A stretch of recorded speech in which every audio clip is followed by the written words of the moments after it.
Now that you have learned the basic tools and features of the 1C Enterprise platform, it is time to start customizing 1C Jet. As a 1C Enterprise developer, your main goal is to make sure that end users can work comfortably and confidently with the system.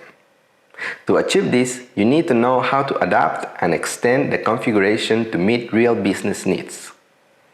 In this part of the course, we will guide you step by step through the process of customizing 1C Jet. You will not only learn the theory, but also apply your knowledge to practical tasks.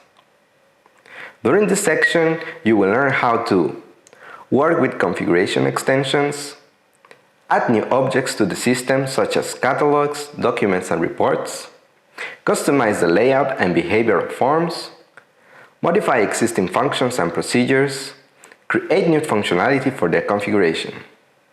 This hands-on exercise will give you real experience working with an existing configuration and adapting it to new requirements. By the end, you will be able to confidently customize 1C Jet and make it fit the needs of different users and businesses. Let's get started.